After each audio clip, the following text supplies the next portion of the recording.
প্রথম আলো, daily star পত্রিকা এবং উদীচী ও ছায়ানটের মতো প্রতিষ্ঠানগুলোকে ভারতপন্থী ও দিল্লির তাবেদার বলে দাবি করে গেল ২০ বছরে তাদের আয় ব্যয়ের হিসাব প্রকাশ করার দাবি জানিয়েছে বাংলাদেশের জনগণ নামে একটি সংগঠন।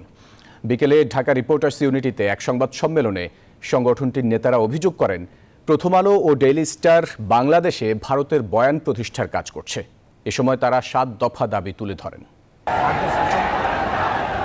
গেল কয়েকদিন ধরে প্রথম আলো, ডেইলি স্টার পত্রিকা অফিসের সামনে বিক্ষোভ করেছে কিছু মানুষ।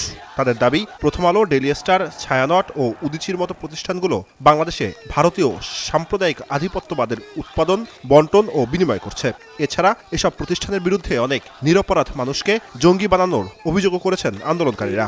টোয়াবের মিটিংয়ে দাবি করেছে যে গেল ২৪ নভেম্বর বিক্ষোভ চলার সময় আন্দোলনকারীদের সরিয়ে দেয় আইনশৃঙ্খলা বাহিনী। এবার ৭ দফা দাবিতে সংবাদ সম্মেলন করল বাংলাদেশের জনগণ নামে একটি সংগঠন, যারা প্রথম আলো ও ডেইলি স্টার বিরোধী বিক্ষোভের আয়োজন করেছিল। আমাদের এই আন্দোলনের ৭টা দফা। বক্তারা প্রথম আলো, ডেইলি স্টার, উদীচী ও ছায়ানটের মতো প্রতিষ্ঠানগুলোকে তাদের আয় ব্যয়ের হিসাব প্রকাশের দাবি জানান। বাংলাদেশে দিল্লির প্রবেশদ্বার প্রথম আলো, ডেইলি স্টার, উদীচী, ছায়ানট সহ ভারতপন্থী অন্যান্য প্রতিষ্ঠান ও সংগঠনকে তাদের গত ২০ বছরের যাবতীয় আয় ব্যয়ের হিসাব, ব্যালেন্স শিট জনসম্মুখে প্রকাশ করতে হবে। সেই সঙ্গে বাংলাদেশ বিরোধী উদ্দেশ্যমূলক বয়ান উৎপাদন ও বন্টনের ব্যাপারে তাদের প্রকাশ্য জবাবদিহি করতে হবে। এছাড়া ১৪, ১৮ ও ২৪-এর নির্বাচন বাতিল, আওয়ামী লীগের নিষিদ্ধের জন্য গণভোট আয়োজন, রাষ্ট্রপতির পদত্যাগ সহ বেশ কয়েকটি দাবিও জানান তারা।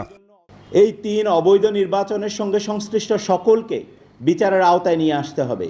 সেই সঙ্গে ফ্যাসিস্ট রেজিমের সকল প্রত্যাশা ও গোপনীয় চুক্তি জনসম্মুখে হাজির করতে হবে। দাবি মানা না হলে কঠোর আন্দোলনের হুঁশিয়ারি দেন বক্তারা। জুবাইর সানি, নিউজ 24, ঢাকা।